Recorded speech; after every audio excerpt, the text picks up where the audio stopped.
Welcome to the Golden Feather. Grab a pint, a plate, and pick your seats. Your hosts Vertek and Chibi are back from their latest adventure.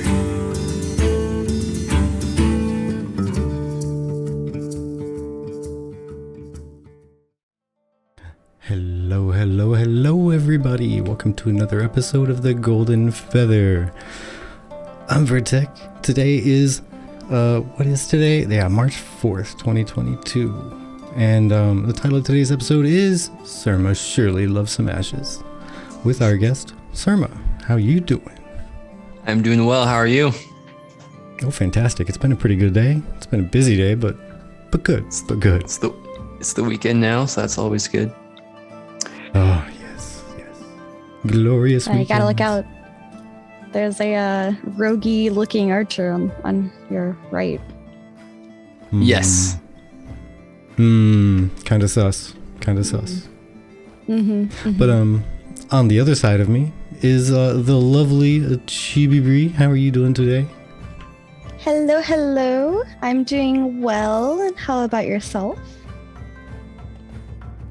Thirsty apparently. Needed some water. Oh no, Z, I'm sorry. Also, Phelan, I see you. He was strong. Is that a new variant? Uh-oh. Yeah, it's the Z variant. It's her specifically, I bet. That would be the luck, right? Indeed. That's Yeah, why you were so tired last week? Oh. I just assumed it was because, it was like 1 a.m. your turn. So, yeah.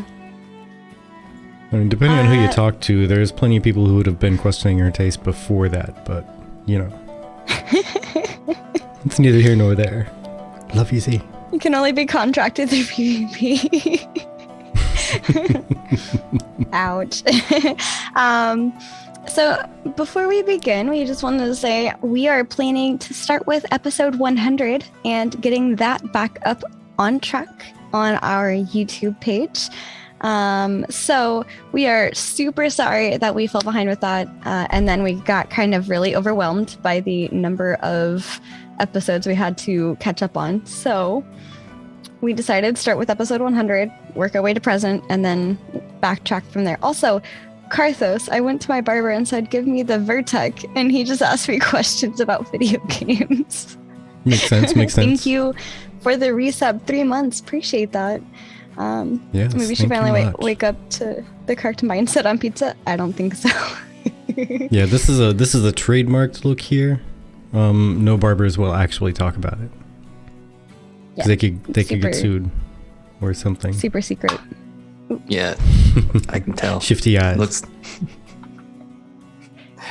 So looking good. Surma, you being the topic of today's conversation, for at least the first part anywho, want to tell us more about yourself. Who are you? What got you interested in ashes? And what was the big thing that made you go, ooh, this looks interesting? Yeah, totally. So I am I'm in corporate finance, so I'm a super boring person, right? I deal with numbers and spreadsheets all day, but I actually really love my job, so that's great. I have always been an MMO player since high school, really. Back when World of Warcraft was still, in classic and TBC stages. I just loved playing in high school, and I think what really interests me is the role playing aspect of it, and then the combat aspect of it. I think those are the two main things that I'm super interested about, because I like the competitive nature of combat, and then I like the fantasy element of role playing. Right, I like to really get into a character, and it's like reading a fantasy book in some ways. So I think it's a lot of fun. So that's how I got pulled into like World of Warcraft originally, back when, doing a dungeon was an epic adventure instead of just signing up for a LFG, right? You have to, I always played Alliance, so you'd get a group of people, cross a continent, go into Horde territory, fight your way through to get to the Scarlet Monastery, and then do a dungeon. So I think World of Warcraft has kind of shied away from that as it's evolved over time, and I think that the aspect of MMOs is what really makes me excited about Ashes. Because hearing Steven talk about it, right? He's passionate about the D&D aspect of things. And anyways, I could go on forever, but I think the role playing and then the combat, I'm anxiously, or how do you say it? Optimistically cautious about combat because we haven't seen too much except for what we've seen in alpha. But I think they have the role playing side of things in spades, so I'm super excited about that. Yeah, absolutely. There's gonna be plenty of space for role play. You know what's gonna be interesting? Did you hear that? Last I heard, anyway, they weren't going to be making like RP servers, so it's gonna be all mixed up in there on every server. They're gonna have their little RP cliques. Interesting. I mean, I'm sure on Reddit we'll have an unofficial RP server. I'm sure that will happen. But absolutely. Hopefully it'll be maybe in all the servers. So. Yeah, I'm pretty sure there's already a couple groups of people who are kind of allying themselves and saying, hey, just make sure that we have so and so pick the server, and then we're gonna just everybody jump on that one. Right. Yeah. Yeah. All servers are PPOG. Yeah. That would be ideal. I mean, I do think the RP community is super excited about Ashes because just hearing Steven talk about the game, he's always going into like some lore that he just created or has some lore background because of his D&D background. But I think RP folks will be more excited about Ashes than just another random MMO out there. So yeah, I agree. Absolutely. And I actually found you because of the community media section on their official Discord. So nice. Would you like to tell everybody what kind of media you plan on producing? Yeah, I've slowed down a little bit just because of some personal things that I've been taking care of. But I want to start creating create a YouTube video once a month. And there's three threads that I'm going to probably focus on. The first is combat. I can't really talk too much about combat just because we have the alpha, but I feel like a lot of it is being reworked and they're developing it as we talk. So I don't want to give too much critique on it because it's still under construction. And then the second stream I want to talk about is the role playing thing, and I think as we get more and more lore, I would love to just kind of make videos about that and about races, where they came from, how they interact with other races. And then the last, I said 3, but I forgot what I was going to say. The last piece. Yeah. Oh yeah. I want to create like, this is maybe a side thing, but I want to create like a made up story of a character as my character, progresses through Vera. But again, that will probably have to wait until we have at least a persistent alpha. Yeah. Well, if nothing else, not sure. Have you dabbled on the forums at all yet? A little bit, not too much. It gets, just I popped in, made a few comments, but then quickly left. Yeah, the reason I ask is that there's the RP Tavern. I haven't been in there in a long time though, but that was going super active and a lot of really interesting storylines and whatnot going on there. There was literally a tavern, and that's where that was the setting for the entire thread, and it was really long after a while. Nice. But, okay. There's also, we'll talk about it a little bit later, but there's also a couple people that are writing their own stories about like prologue to Ashes and stories from Vera and stuff like that. Like Grant Thor, if you check him out, I think if you're going to start writing your own stories and stuff, maybe looping in some of their created characters too. Yeah, might be interesting. That would be cool. Yeah, for sure. Because I mean, I think at least. Again, we don't have tons of lore, but we have a little bit. I think that the initial characters going into Vera are supposed to be like not just your everyday person. They're not the elite, but they have some standing because they're the first ones going through the portals, I think. Yeah, the first brave adventurers going through. We're all epic. Right. Hopefully not too epic. Just a medium amount of. Yeah, medium epic.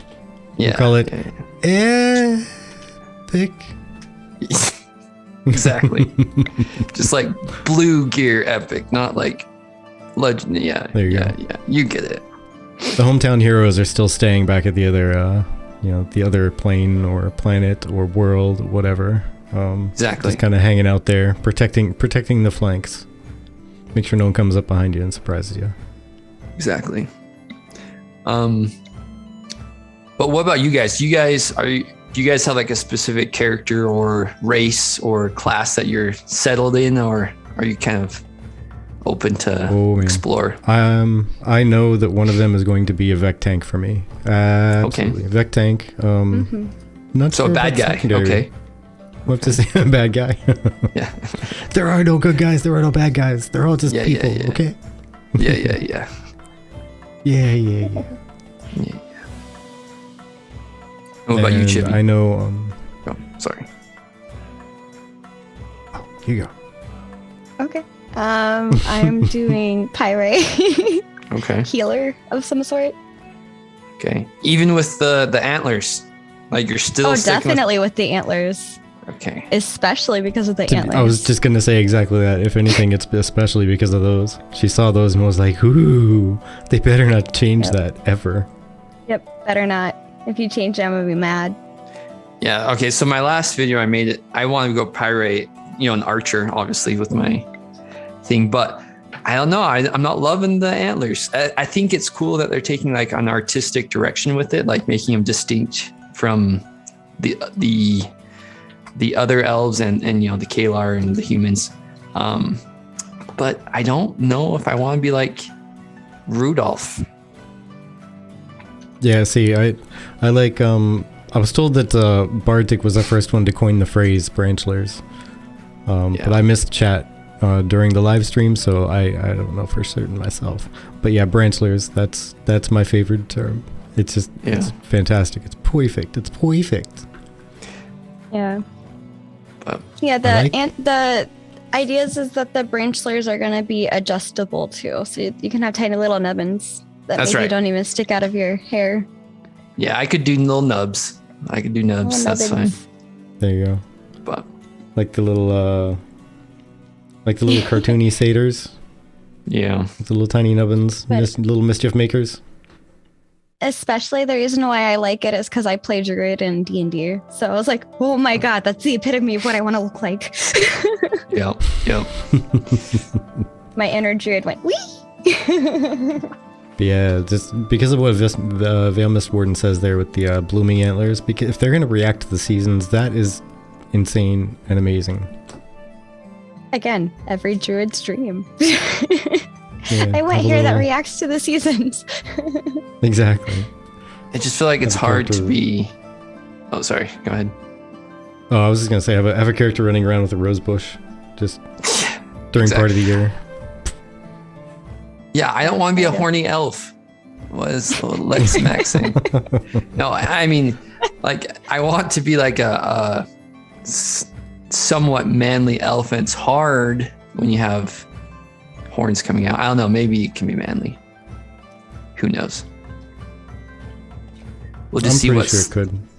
We'll see what Depends on how slider hard you options they own it. have. That's right. That's right.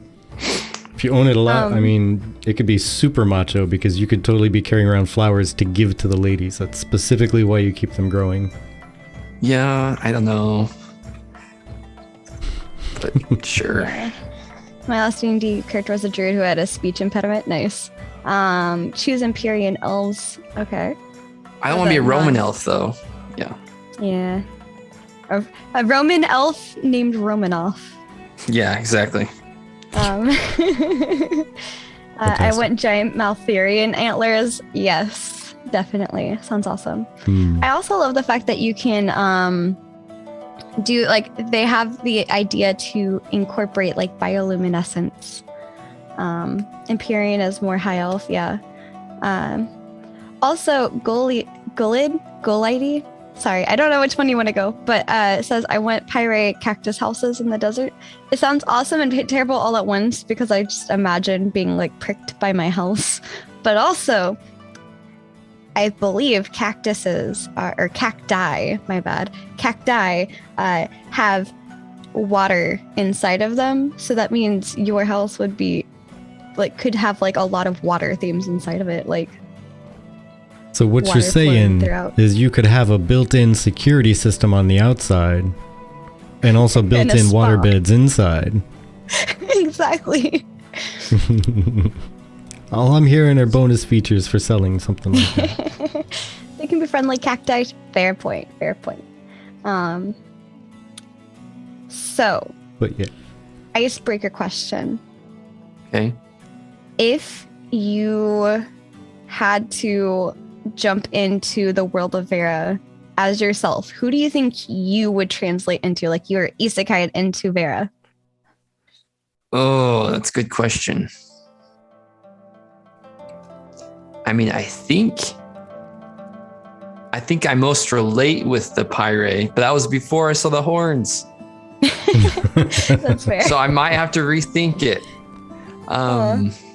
But yeah, I think Py'rai. Like Just gotta wait for the character creator to come out That's so right. we can test everything. Yeah, I won't cast judgment yet. We've only seen one female character, so We don't even know what the males look like. Yeah, fair point. exactly. Males could have something completely different. Yeah. But yeah, I think the Py'rai. I like nature. I like camping, going to the mountains. So Mm-hmm. that's probably why.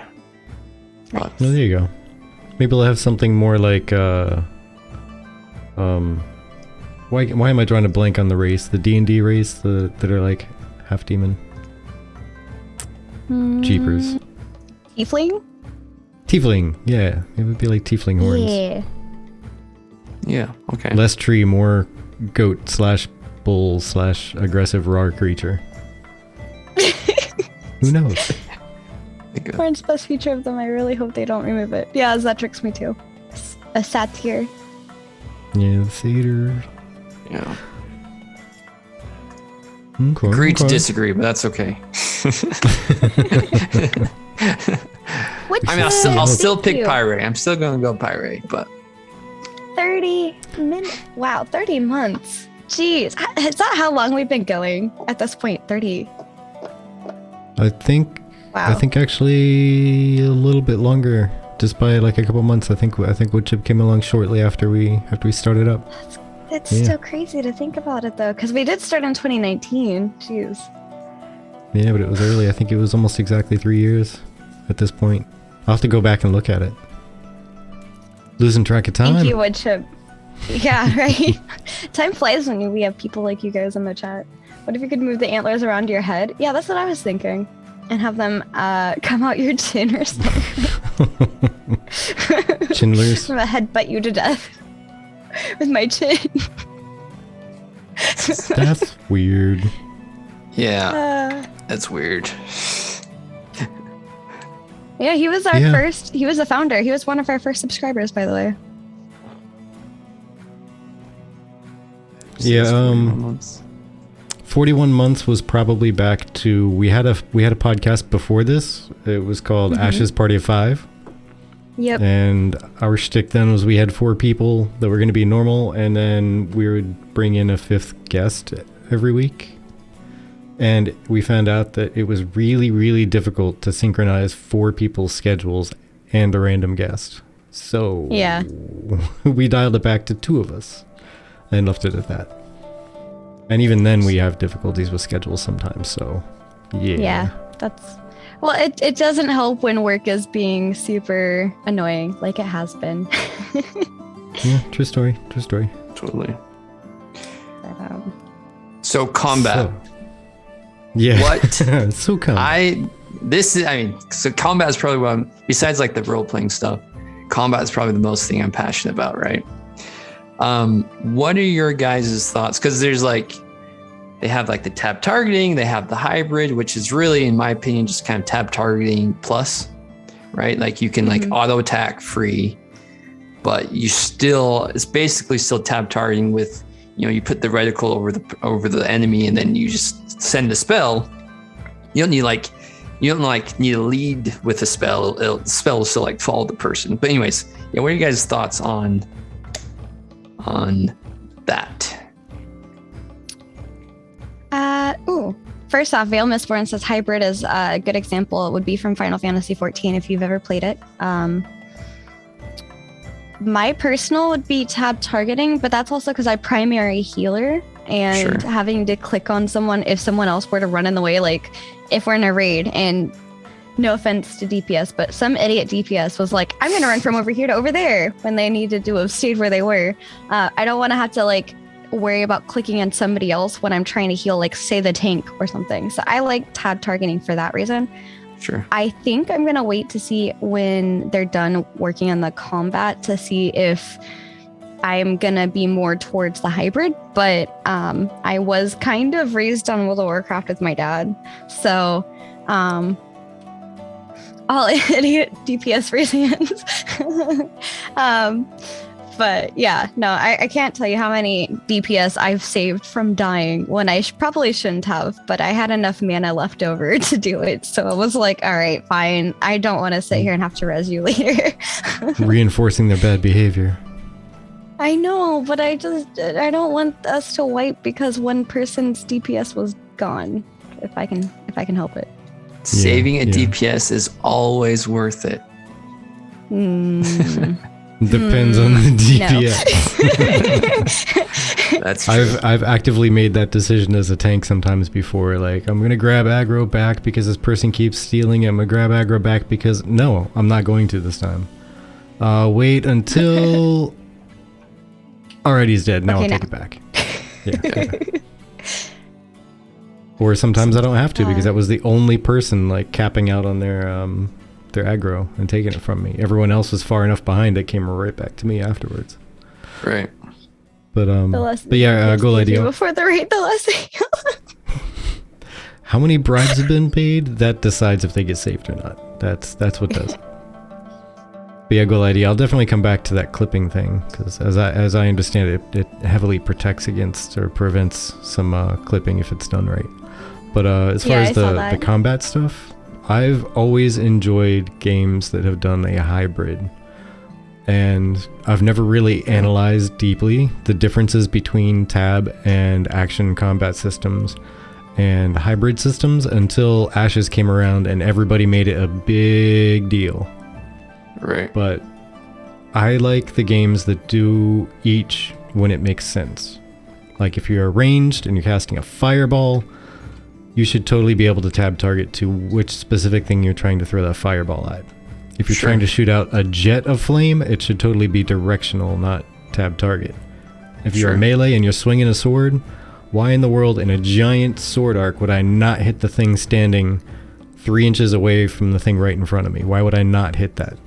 Right. Am I just poking straight forward? Because that's terrible style for fighting. You're not going to win any fights with that unless you have a really light, fast weapon. But that's not a great sword or an axe or anything like a lot of the warriors use, so they're out. So I've enjoyed games when they mix the two in a hybrid fashion when it makes sense to do so. Sure. Yeah, I agree with that. The one thing that I would like to push even farther on or further on hybrid would be if let's say you're doing a fireball, right? Sure, tab target. But let's say the tab target has like a distance requirement, right? You know, if you tab someone far away, it'll say, out of range. But if you switch into hybrid mode, you could still send the fireball. You would have to like lead the person, right? Because there's time to travel with the fireball. But you would have no range requirement, right? So you have the risk of potentially missing, but then you have the reward of being able to hit people farther away. I guess I'm thinking specifically of like an archer. I love the fantasy of being able to like snipe someone from deep, but I would still want a chance to be able to miss that person, other than like the D&D roll of the dice. Like, oh, you tab target the person, you still miss because you've rolled a whatever. Mm-hmm. But with the hybrid, you should be able to like skill shot miss potentially. And anyways, that's what I'm kind of hoping for, but I don't know if I'm going to get it with Ashes. Yeah, see, you never know. Yeah. Because I know they've not really gone into detail on exactly how they're going to differentiate between the two, but they have said, Stephen S. said that he wants to make both viable and you can Right. select which way you're going to lean, and that might be one of the ways. Maybe you have greater damage potential, but you have to be more accurate with action. But it's almost like taking 10 on a roll in D&D. You can totally just Right. I'll take 10. Instead of like rolling a die in some situations, it's a total average roll. You're not going to do anything spectacular, but you're also not going to fail. Sure. I mean, if they take that kind of approach, I could kind of seeing that be a lukewarm medium way to Right. do it, I suppose. Right. Yeah, I think it'd be cool because I think they're moving in the right direction, right? With action combat, they switch from fixed body to like the top part free flowing, right? So you can move while you're doing your attacks. I think that's the right move. But I would love to see how much they push the action combat or the hybrid combat a little bit further, but we'll see.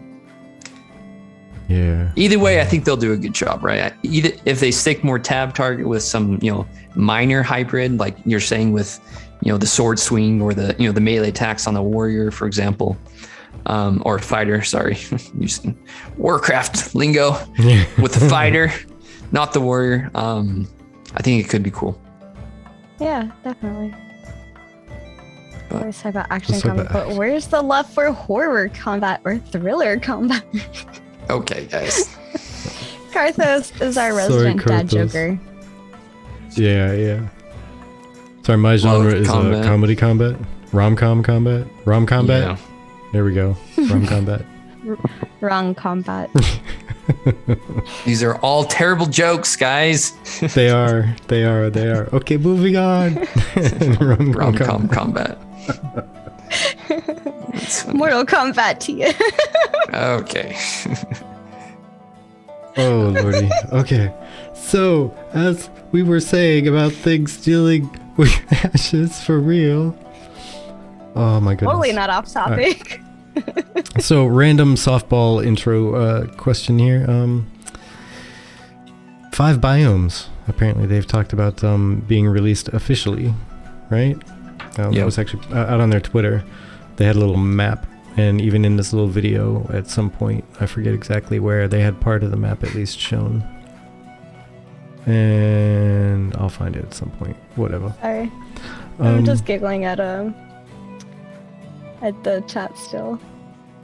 Oh, giggling at the chat. Okay, let me Yeah. go ahead and just pull up this image here. Oh, But dwarf female wives for the win. Yes. so far they've covered in an official fashion, showing a lot of detail about stuff in the tropics, the riverlands, the volcano, desert, badlands. All that stuff's been kind of released. Like, what other biomes are you looking to see? Oh yeah, there's supposed to be 8 in total, Goled. Yeah, so they haven't shown have they shown the forest? Because they had like the riverlands, which had trees, but I haven't seen like the dense forest Like yet. the jungle-y area. I'm thinking more of like Or like foresty. like Lothlorien forest, like deep Ah, okay. forest. Yeah. Okay. Swamp and tropic, yeah. That's what my mom would let me go. Yeah, there we go. Lava lands, ashlands, yeah.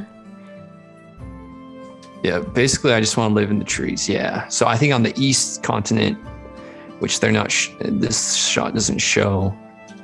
They supposedly, I mean, people are like speculating that's where the Py'rai will start.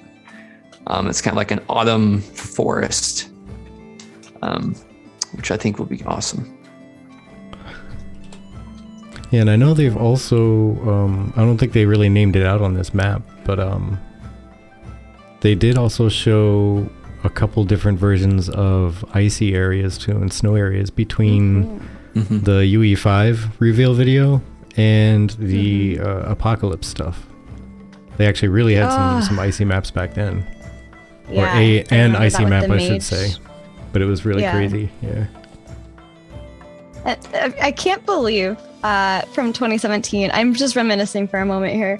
When we first looked at it, we're like, oh my God, that's such great graphics. And then here we are in 2021 and they've managed to update the graphics. If you looked at them side by side, you're like, what is that versus like what they currently have? And it just, the quality has gotten immensely better. Just in the last few years, and I already thought that it was amazing. Original mage face, yes. Dead Yep. inside. Dead inside. So they had all these trailers in 2017, Surma, with this mage character that they made to show off some of the skills that they had planned. Yes. And she kind of has like a deadpan face. Sure. That's the mage with like the red robes or whatever? Mm-hmm. Yep. Yes. Yeah, it's and that was like part of the Kickstarter video or something. Yeah, it was like back around that time era. Yeah, no, the UE5 clip, the one where he goes through the snow and then that little cave thing and then the tower at the end. That looks amazing. I'm thinking about just getting a new computer when it comes out because I want to run it on the highest graphics, but I think right. I think with UE5, I think it should be easier on the, at least I don't know, actually I'm not like a super knowledgeable on this, but I think it should run easier on computers because a lot of it is server side stuff, but who knows? Yeah, and so that's my understanding of it. I'm not like deeply researched on Unreal Engine 5, but from what I've been told, it's going to be a little bit easier to optimize some stuff. A little bit easier to also get bigger and better graphics as well. A lot easier to make it scale to different computers. And like Golid was asking about with clipping, apparently you can make more of a mesh on Unreal Engine 5 so that if you have like a sword hilt on your belt, but then you also have a coat that's going to lay over top of it, it actually will stop and hang out on top of the knife instead of having the knife hilt poking through the jacket and clipping through. Oh, nice. You can actually make a mesh through the surfaces so it won't clip. That's actually really awesome. Like, are you happy to see me or are you just clipping? Yeah, right? Exactly. Just kidding. Exactly. Oh my goodness. I think WoW like made all their shields super tiny because they just wanted to avoid clipping, which was a tragedy. And I think Steven has specifically said he wants like the what are they called? The wall shields or the big shields. I forget what they're called, but like the full body shields. I think clipping kind of breaks the immersion a little bit, but I'm not too picky. Tower shield, thank you, Peter Godlike. Yes. Peter Maybe that's why they made their swords and axes and such like that so big, so that they would clip through bodies and literally look like you're chopping through somebody. Hey. Oh yeah. Yeah. No, probably not, but it's a fun idea. Exactly. So there wasn't really too much on Reddit because we pulled a lot of stuff from the previous week, but there were a lot of interesting stuff on the forums. A lot of you guys talking about crafting and protecting casuals with the gear. And of course, the large thing that we had dropped on us last week, which was the animal husbandry stuff. So yeah, I think at least for me, like professions have always been a side thing. I'm just thinking about like World of Warcraft, like TBC era. Like it was super cool to, for example, I'd be a rogue and you make your own leather set. So you'd be like a skinner as your gathering profession, and then a leather worker as your, the other name of it. But that would be my two professions. And it was super cool to like go out and get all the materials and make your own gear. Like it was super satisfying.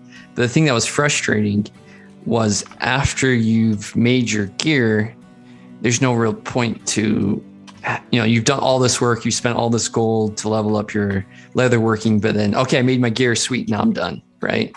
And one thing that, and this isn't specific to animal husbandry, but Stephen did say that, as your gear gets broken or whatever, you need to repair it. It's not going to be just a gold sink, but I'm hoping that they, only a master leather worker could repair leather gear, because then you'll have a reason, like an ongoing reason, just beyond the initial creation of the gear, to become a master leather worker, right? So I hope they do something like that, so it's like relevant. Otherwise, everyone just goes like alchemy because people, potions are consumable. So that's, that has an ongoing purpose. People need consumables each raid week. But anyways, I don't know how they would do that with animal husbandry, but yeah. So there happens to be a post that people were actually talking about that. Golid actually put that out on the forums, talking about some things actually we spoke about even last week, which is things like kind of penalties for inbreeding animals. So after you inbreed once, I mean, there might be a chance of a mistake or two, but then once you get too far and too often trying to inbreed, then it starts to really create flaws in the animals. Also, let me actually get the link here. I already put the link out put there. that out. Look at that. Yep. Look at you being all ahead of me. But also The chicken shield. things that would be pretty interesting is when you get those really unique, like really powerful combinations, like Steven was talking about, like the best of whatever or the best from wherever to do the whatever goal. When you crossbreed enough to achieve that, just simply make it so it can't breed. Yeah. I mean, if So it's then going to you- have a little bit... Oh, sorry, go ahead. No, finish your thought. Sorry. Oh, yeah, I was just going to say so you would have to breed a certain pair in a certain way and then get lucky with a little bit of RNG mixed in there. So you have genetics playing a role and then randomness playing a little bit of a role.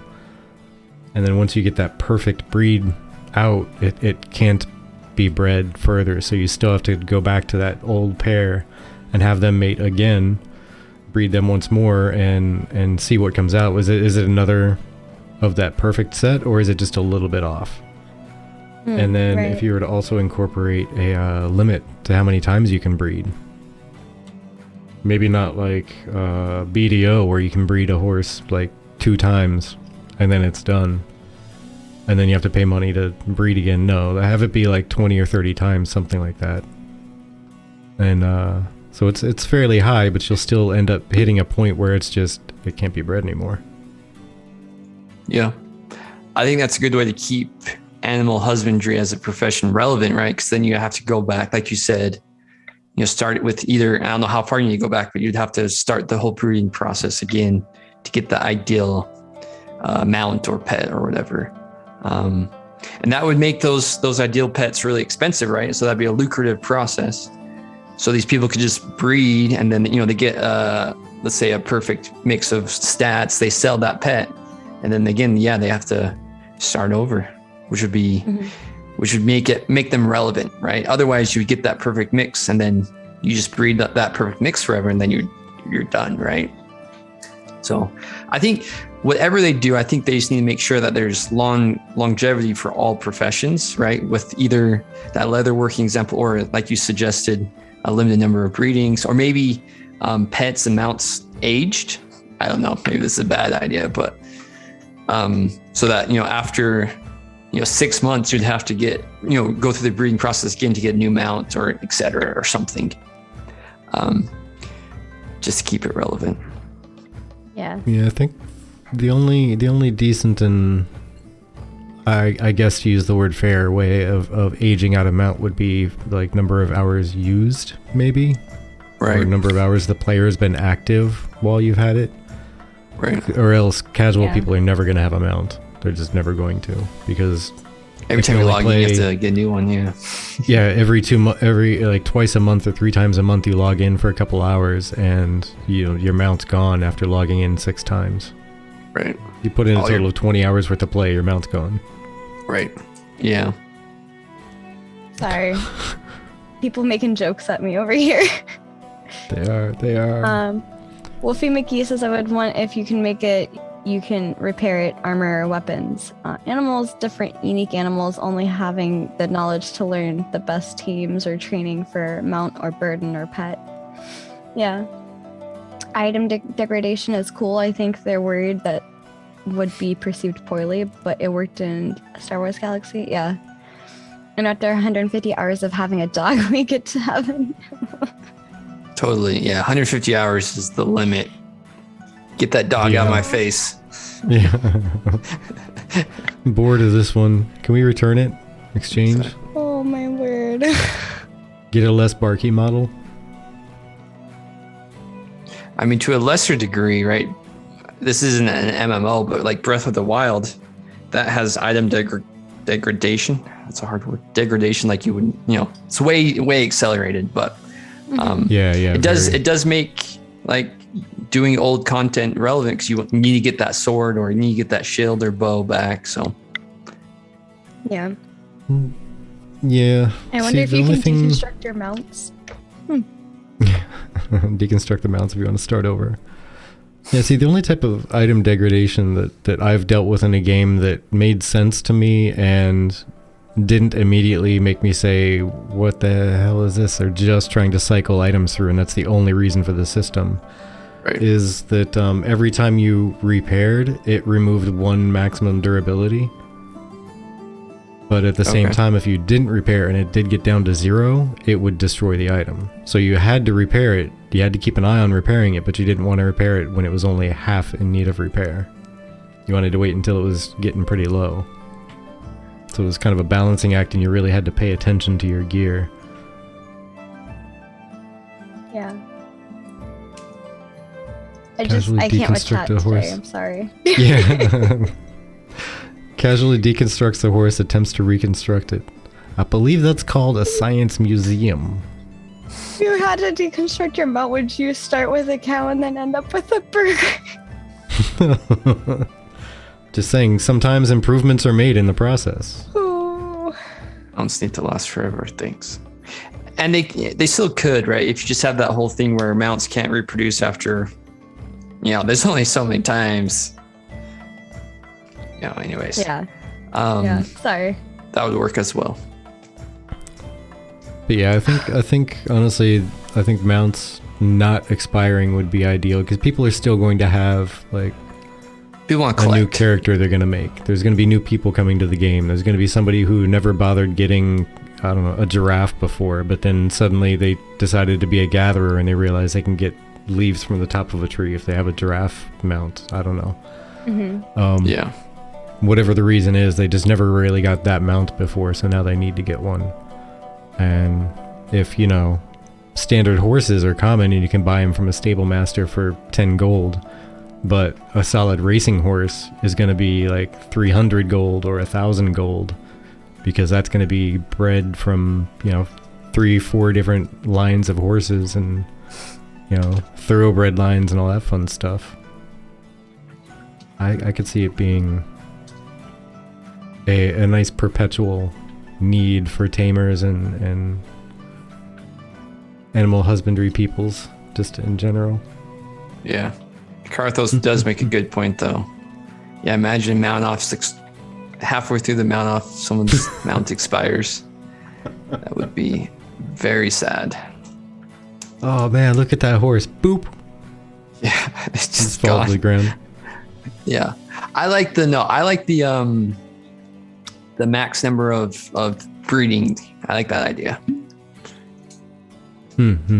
Yeah, see, because to me it would make sense to be able to keep the tamer as somebody who's really important. Is you need to have them going out all the time, and the only way to do that is to make things not breedable or limit the number of times they can be bred. Right. And definitely add some inbreeding and what was it? Outbreeding also was a limitation Gold had put in there. What's I'm outbreeding? trying to remember. Thank you. I think outbreeding was, let me pull it back up here just so I don't get it incorrect here, but it was basically breeding two breeds that are too far distant, and it introduces faults because of that. Gotcha. Yeah, like Breeding is ligers like and Tigons. Tigons. Gotcha. And bears. Oh my. Oh my. Thank you. Ligers and Tigons and dares, oh my. Beeps Deer and bears? furries. Oh my gosh. Terrible. By the way, Wizzy, thank you. 11 months. Keep on keeping on yourself. Thank you for the support. Ooh, thank you, Lizzie. And, Much appreciated. I'm totally getting a little ahead, but I was starting to read through some of the responses for the Py'rai because I just was curious what people thought. And then Golid said, she looks like Keela from Vox Machina. Could definitely do it without the eyebrows. I agree, though, that she does look very similar to Keela. I could see that. The big question is, what are the male Py'rai going to look like? Right? That's I'm nervous. Well, that's all right. I still want to see what the stature of the Vec are. Are they going to be very wild troll-like, or are they going to be more goblin-y but not quite as short? Because goblin-y, oddly enough, stood up taller than the trolls did when it comes to their lean and the stoop of their back and all. They're bent back. Yeah. Somebody did say, Crocorites. because he said crocodile, giraffe. Giraffodile. Giraffodile. Can't stick around. Just thought I'd hop in. Have a great night, weekend, everyone. You too, Lizzie. Bye bye. My Py'rai looks likely be similar, but with less boob. Well, I hope there's other changes. Like if we have those eyebrows and the lips and everything, like we gotta make some drastic changes. It really does look like Maggie though, with them side by side like that on the screen. Yeah, Kinda does. I do. I couldn't believe I didn't see that the first time through.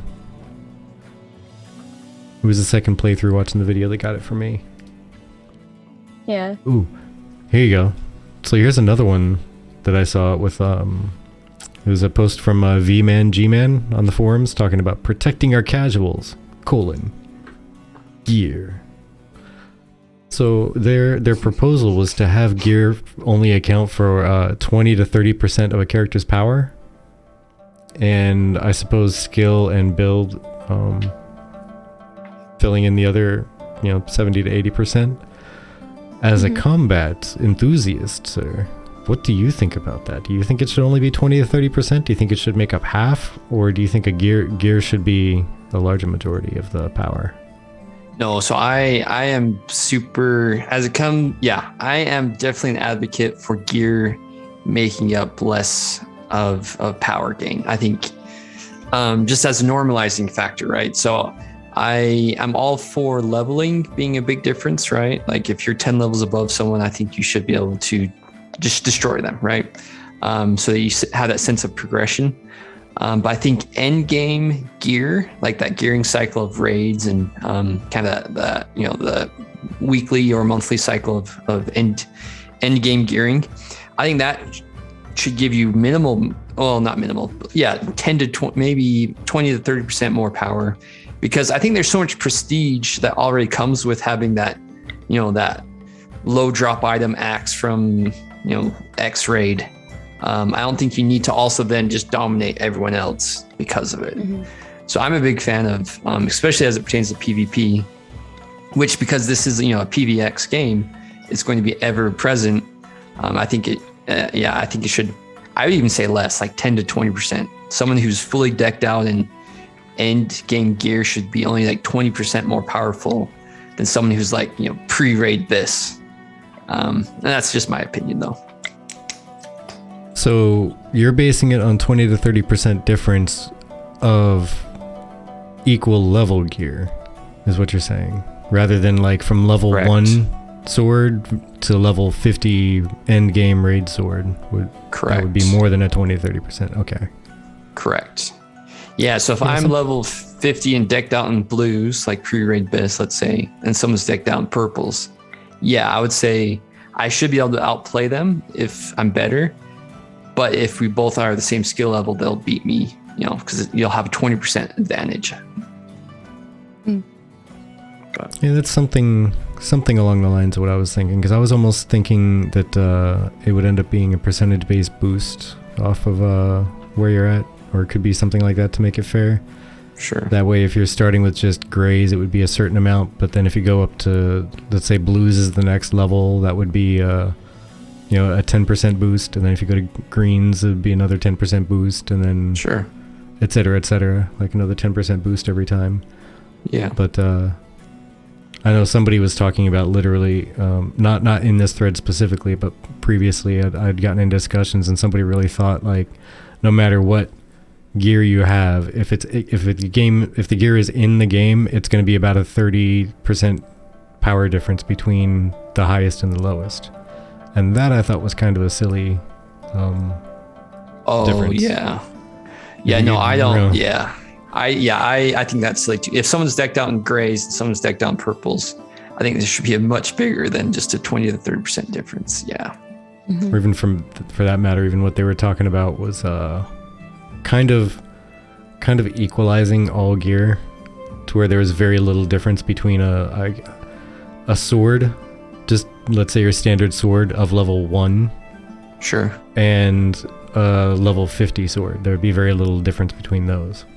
Oh, so not even talking about like rarity. It's just like, yeah, no, I'm not that extreme. I'm more of, yeah.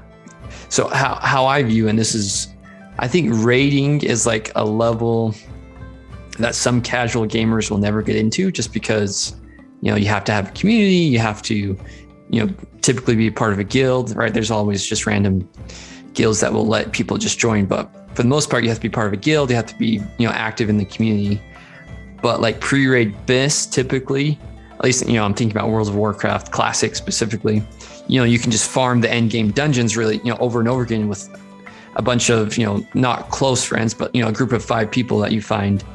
And there's no like weekly or monthly lockout. So I feel like the pre-raid BIS to the end game raid, that's like your casuals versus your, you know, your hardcore. I don't think there should be too much of a difference there, but I think there should be a big difference between level 1 and level 50. But, yeah. Okay. Yeah, that makes sense.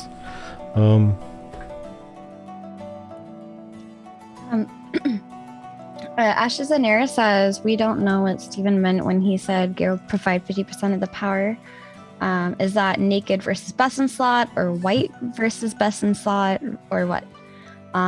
Sir Ownsington, hello, haven't seen your name in a while. Welcome back in, by the way. He says, with how many augment systems there are, I can see the lower percent numbers being more impactful on something as big as gear. And I could see that as well. And then, of course, Kathos making jokes about pay to win. Nobody I would ever personally do that. don't have a opinion on this because I don't really do PvP. But I do, the only thing that I can really say is I would like to see some difference in numbers between the different tiers of just armor. So if I started off with the white or even a gray, I should be able to see or feel like at least that I'm doing more damage or more healing because of the increase in my armor or whatever. Because perhaps my armor's, I don't know, perhaps my armor is magical and it gave me more mana. So I have the ability to heal much more or like longer without running out of mana. Or just something changed because I'm wearing the armor. And that's kind of what I go for based on like what it is exactly. Is it comes down to exactly what the armor is supposed to do. Is it an armor that gives more mana? I expect to have more mana. Things like that. Yeah. That's so out of character for Karthos guy. For that Karthos guy is making jokes and being obnoxious.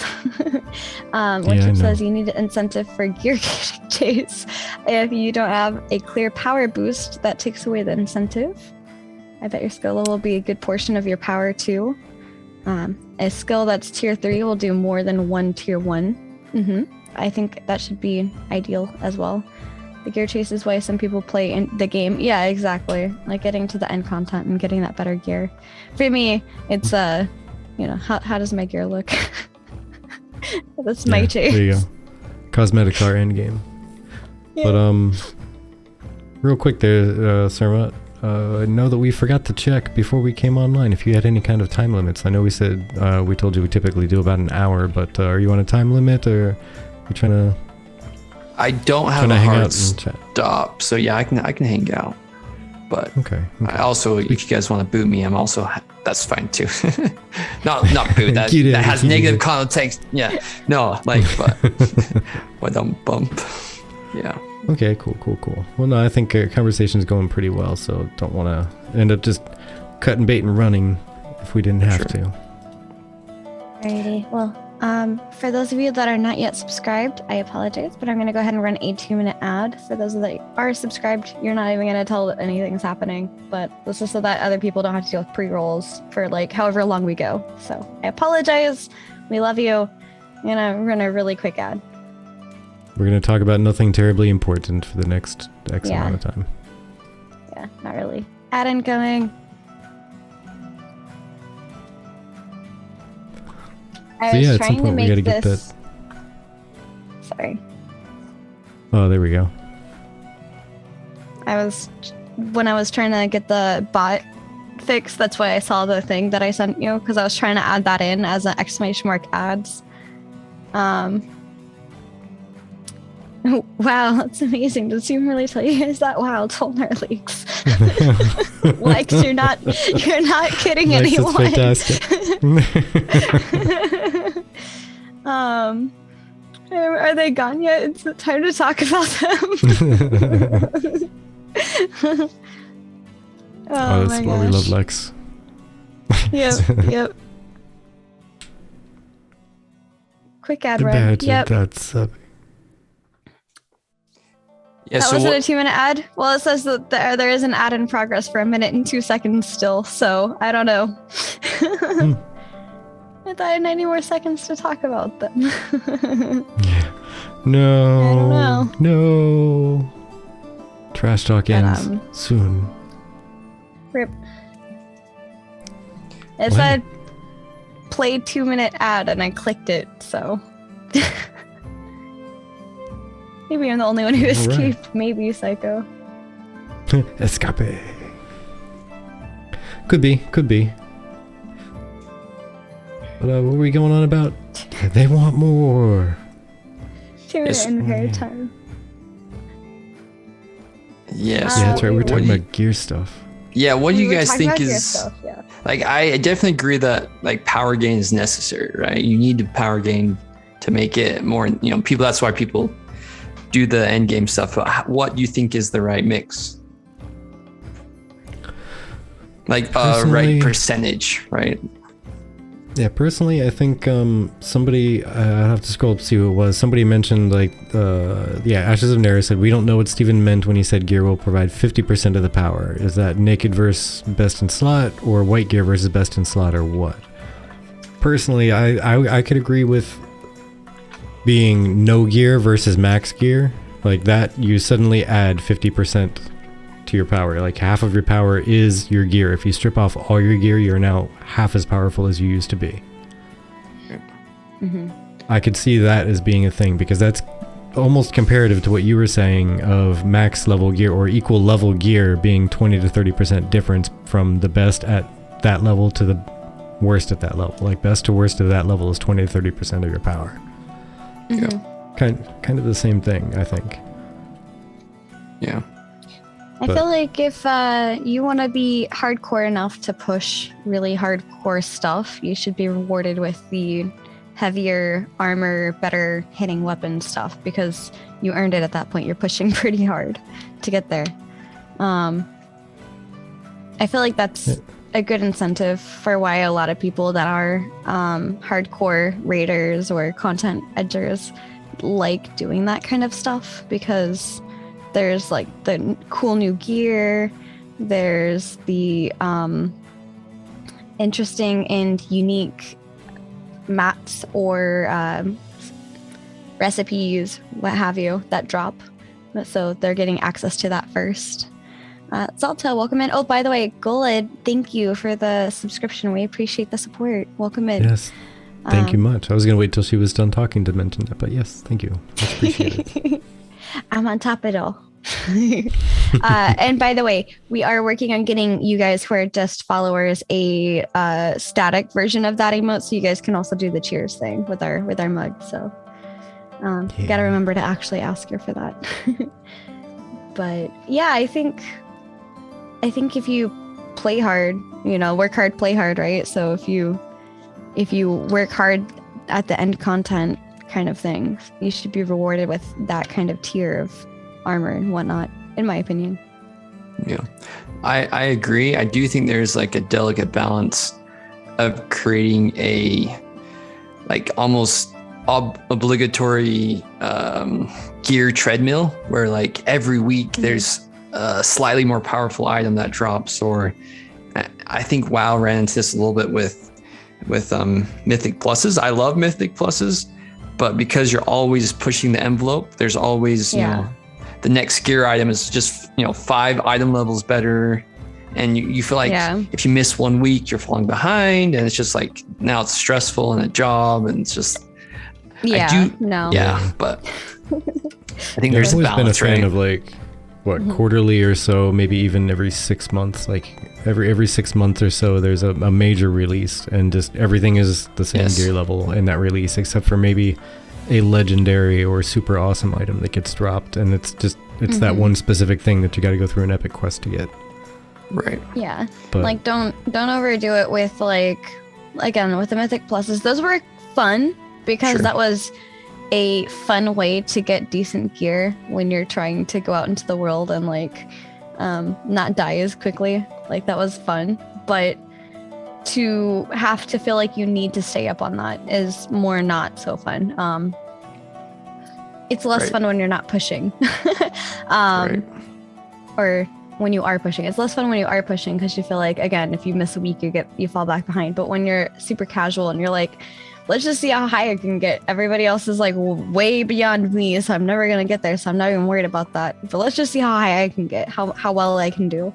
And I think that in that aspect was fun. Right. But I do agree with Vertec. Like, don't be constantly feeding out the next highest level whatever. Like, make it make sense, essentially. Right. Like if I get an epic, like if I get the Perdition's Blade, I'm keep making WoW references, I apologize. But if I get, an epic or legendary drop, I want that to be relevant and good for the next at least 3, 4 or 5 months. And if you get, the Thunder Fury or whatever, you want that to be good for maybe the whole patch, right? Not just, or the whole expansion really, because it was such an effort to get it. But anyways, that's kind of my... They can do like little like patch updates to keep it relevant, Sure. Like, increase the item level because the new highest is this. I don't know. Right. Yeah, I mean, honestly, that'd even be something interesting. Is either time gate things. I know people hate the word time gate when it comes to getting items, but literally time gate it behind certain raids and little mini raids and dungeons and such open up, and they have a different component that you had only heard whisper of before, and you had no idea where to find it until that dungeon opened up finally. And then, okay, there's one more off the checklist. Okay, now I got to find this thing. Where the heck is this thing? And a new raid opens up, and you go, oh, that's where the thing is. Okay. And then all the legendaries for that entire X-Pack all unlock during the last mega raid. And that's when you can get the final component. So you actually have that full time to start working on it. And you're time gated, so you're not going to be, like, if you don't work on it today, you're not going to be the last one to get one. Right. Yeah. You have plenty of time because everybody's going to be waiting. You have the next year to prep up and get all these pieces, either one at a time or all at once. Either way, your choice. Yeah. Wolfie Mickey says, should legendary weapons and or armor be used or lose so others have a chance to get it and not be hoarded?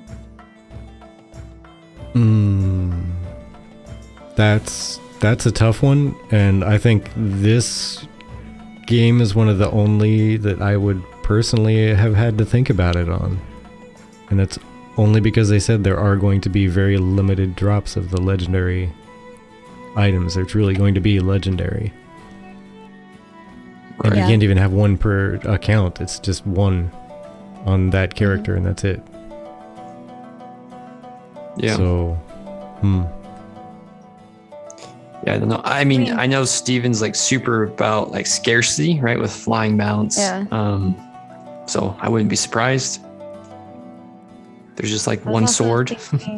Yeah, exactly. Like, what if you have a legendary and by some stroke of absolute luck, horrendous luck, you ended up with another legendary? What do you do because if you only get one, like, you'd have to choose between them, but what happens to the one that you don't choose?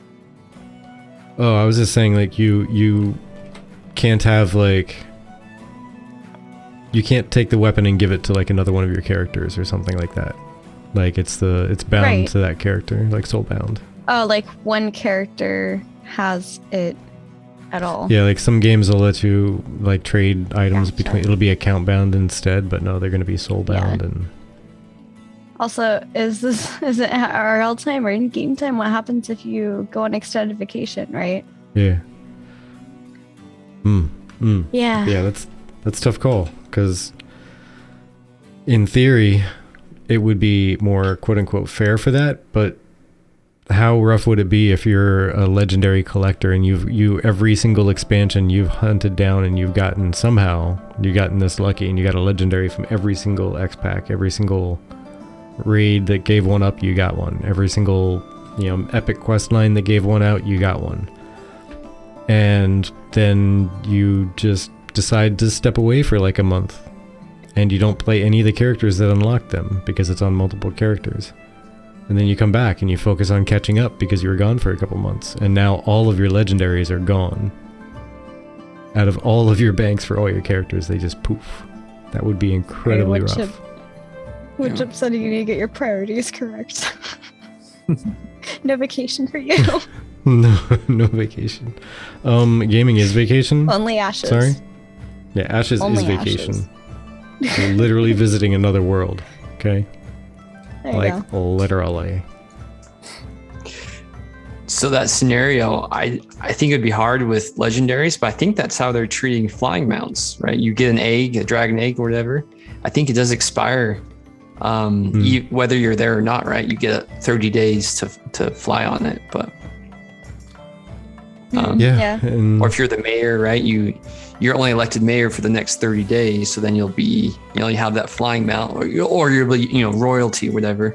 But then you have to get reelected, however you get reelected. But Yeah. without being arrested. Welcome back, Carthos. Carthos. So, the notes while you've been gone, we talked about disappearing items. The end. The end.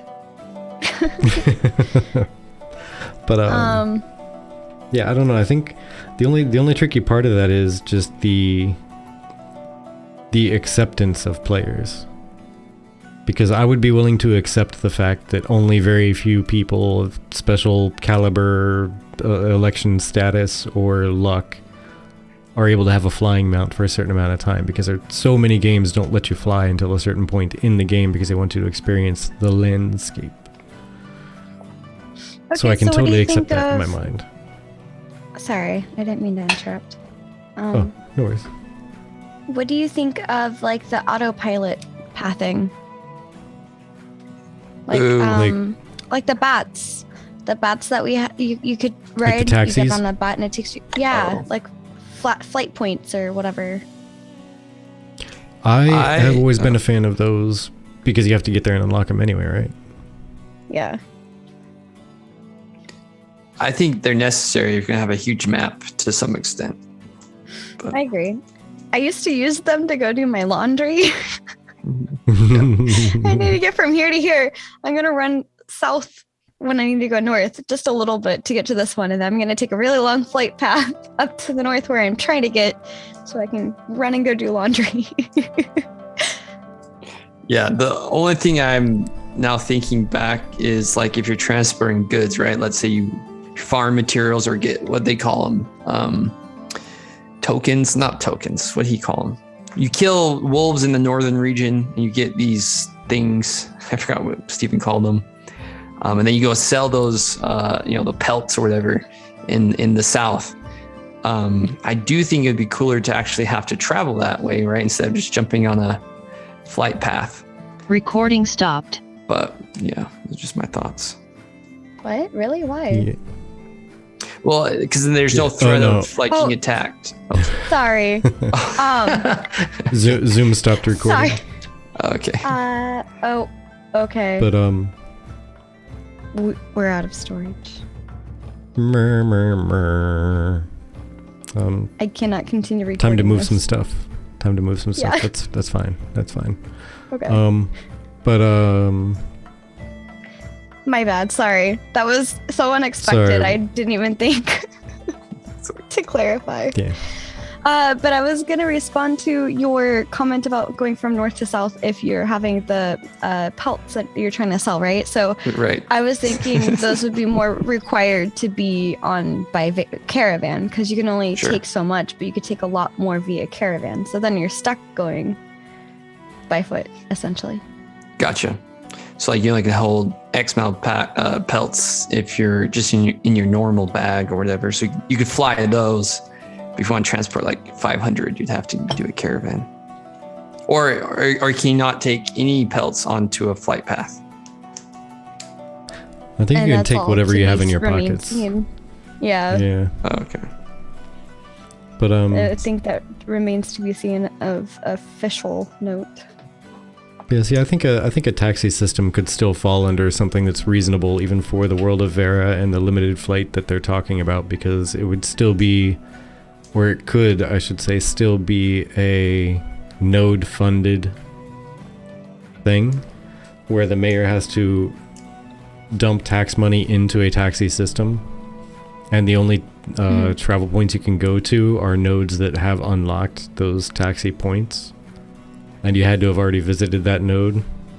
So I'm gonna make cheese taxi service where whenever I finally get a 2-person mount, I'm just gonna offer up taxi for hire from point A to point B. Please don't kill me. yes, Carthos, sticky floors and sticky doors. But yeah, there you go. But yeah, I think it could still be a thing, because that could be a, you know, if it's node funded, it's still going to be limited just the same way like a mayor having a flying mount would be, right? Right. Would that be unique to just scientific nodes, or would that be for all nodes, you think? In my mind, I think it should be all of them. They would all maybe get a different kind of flying taxi format, maybe. Sure. Yeah, scientific. If there's 2 scientific, the only thing specific to that would be the being able to teleport essentially from point A to point B. Right.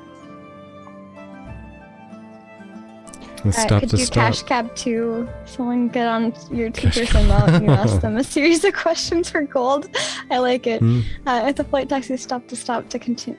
Oh, is the flight or taxi like my joke or like what we're talking about?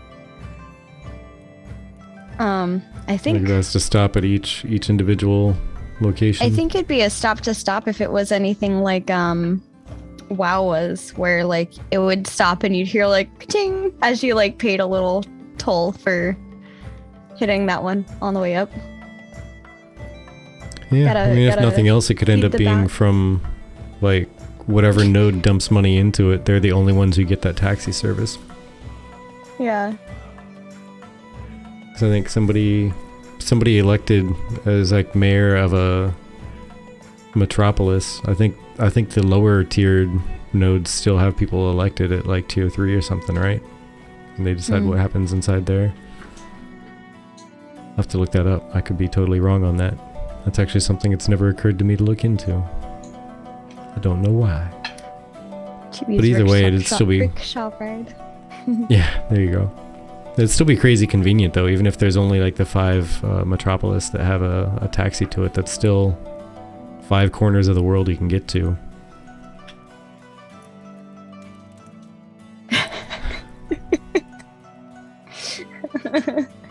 Yeah, village nodes have mayors. Yep. TV's totally legit legal taxi service. We keep you in the dark because we care. That's silly. That's silly.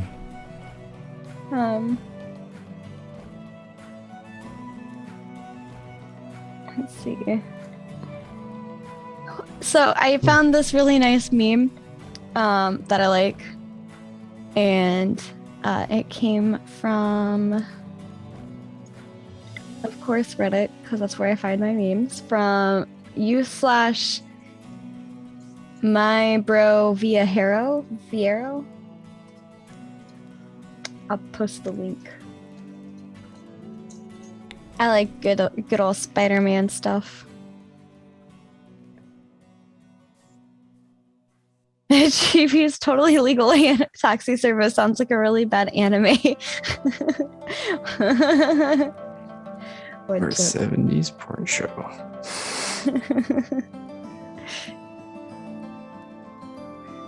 You guys have, kind of speaking of transporting goods, you guys have like specific professions that you want to do? And would those professions be more like help your character be stronger, or would those professions be more like a money-making gig, like the taxi service?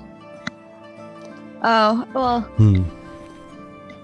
the taxi service thing would be more of just a fun side gig. Sure. But I don't know. For me, I kind of always did stuff that directly helped me in some manner. Sure. Or maybe like specifically your guild, like your guild needs a shipbuilder or whatever. Yeah. Yeah, whenever I've taken up crafting, it's always been because it's been an actual direct benefit. Like, I don't really necessarily do crafting to make money. Sure. Unless there's something that just pops into mind, like, oh my goodness, that one specific thing. I have so many of this stuff, and if I were to just craft it, I could totally make money, and I'm almost there, so let me just top off and then start doing that. But aside from that, like, I think if anything I do, I've done gathering to make money.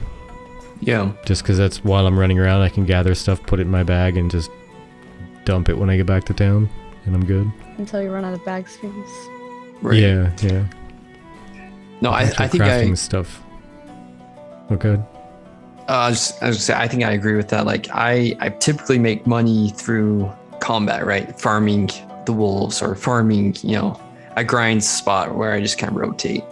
But yeah, I think I get the most enjoyment out of professions, the ones that, benefit your character or make you stronger, or you get your fast mount or whatever. Yeah. See, I've always been, I try to fit a purpose and try to fill a role for friends, guilds, and whatnot. So yeah, I always just do whatever's needed or whatever I think is going to benefit me most as I'm leveling. And once I get to max level, I will need many of these all the time. And I'm a tank, so I'll probably need to be an armor smith. Right. Because I'd rather make my own armor if nobody else is available to make it, rather than trying to buy it off the auction house or whatever. Right. And I think it'd be cool, right, if people had to come to you to get their armor repaired. I think that would be cool. Hey, then I could pass the armor repair tax on to them. Yes. And you can make a little bit of profit. Exactly. Yeah, or at least pay for my own armor repairs in a raid night, for crying out loud. How much money did you make from the raid? 100 gold. How much was your repair bill? 200. Yeah. The life of a tank. That's right. It's because the healers didn't heal you, right? Yeah. Not because you're standing in the fire. I was literally getting punched in the chest by a giant dragon. But I actually think. Go ahead. Real quick, just so we can let folks know, we're about to get ready to wrap up here shortly. It seems there is a summoning happening, and someone must head off towards a workplace. So we're going to give it maybe 5 more minutes. And if you know anybody who you would like us to raid, please share it in the chat window there. Otherwise, I'm going to start looking around for somebody, and we'll see. But sorry there, Surma. Continue what you were saying. No, yeah, all I was saying is I actually really like how Valheim did transportation of goods, right? You had a limited amount of goods you could carry, and you couldn't teleport when you're carrying like ore or copper or whatever. But you could also make like boats that could carry more goods, or you could make hand carts, right? So I think it felt very satisfying to like build a cart, go to a copper mine, load up my cart with a bunch of copper ore that I mined, and then, taking it back. I feel like they did a really good job there. Even though it was very simple, right? It was very simple system, but it felt very satisfying to go collect 100 pounds of copper ore or whatever. So. Yeah, Yeah. you know what? The system that they're gonna have here in Ashes, where there's the gathering, the processing, and the crafting, I can honestly say I don't recall bumping into a game that had those as separate professions. Right. Usually, it's like a gatherer would just gather and that's it, and then the crafter would end up having to like smelt their own iron and Right. whatnot. But so it's gonna Yeah. be a neat added level of complexity and specialization. Because if you can specialize as a smelter, what does that do? Right. You're just a middleman, right? Yeah, like Yeah. what benefits do you get out of that? I'm really curious to see how they do that. You get +5 strength because you have massive forearms. Yeah. Heat resistance. Full Yeah, life. exactly. Yes.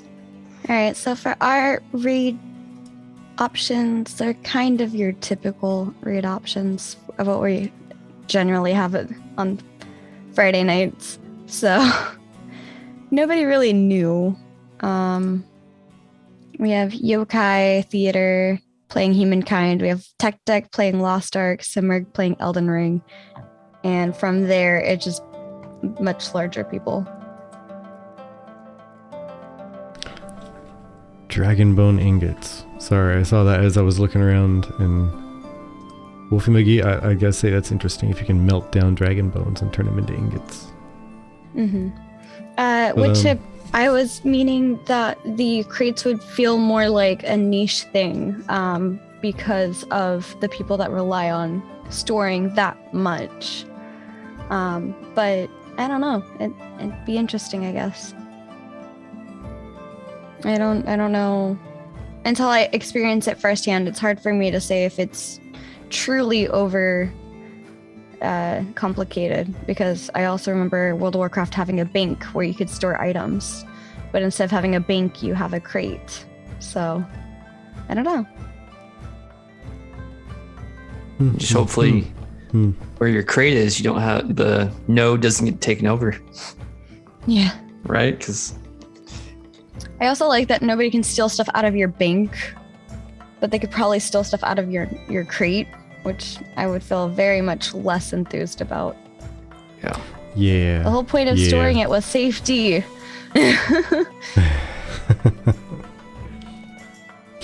All right, so yeah. What do you folks think? Who should we go to? We got Yokai with some Humankind. We got Tech Deck with some Lost Ark, or Simurg with some Elden Ring. I know everyone's probably gonna say Elden Ring. At least that's my prediction. We'll see. Maybe we have some Humankind folks in here. If we get nothing, it's going to default over to Elden Ring, just because that's the game that interests me more. But on the way out, do you have any closing statements? Anything you'd like to let anybody know about? Projects you're looking to do, or videos you're thinking about making? And you want to? yeah. Just want to say thank you for inviting me on. This has been fun. It's I don't get to talk about Ashes with people at work, just because they don't care. But yeah, this has been great. I'm working on a couple of videos, but kind of moving slow. I am going to try to make a more of an RP video soon, which will be interesting. We'll see if it pans out. But yeah, just want to say thank you for letting me join your podcast. Thank you for joining us and being willing to come on, because I reach out to a lot of people and I get turned down more than you know. Yeah. It's been a good time. Yeah. Thank you for joining us. Yep. Great conversation. You got some good videos up already. Thank you.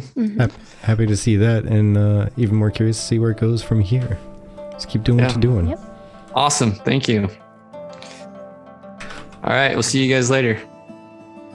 All right, let me get this raid started here. Thank you guys for coming and watching us. As always, we appreciate you spending your Friday evenings with us. You could be literally anywhere, but you chose to come hang out with us on a Friday night. And we really appreciate that. So I'm glad you guys liked the show. By the way, just as a reminder, we are working to get episode 100 and up until current up on YouTube as quickly as we can, because we realize we may be overwhelmed by the number of episodes we still need to edit, but the least we could do is at least do the most recent ones, so you have something.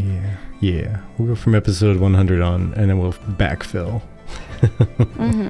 Indeed. But yes, thank you. Thank you so much for showing up. We love you all. Would not be here without you. Seriously. See you next time.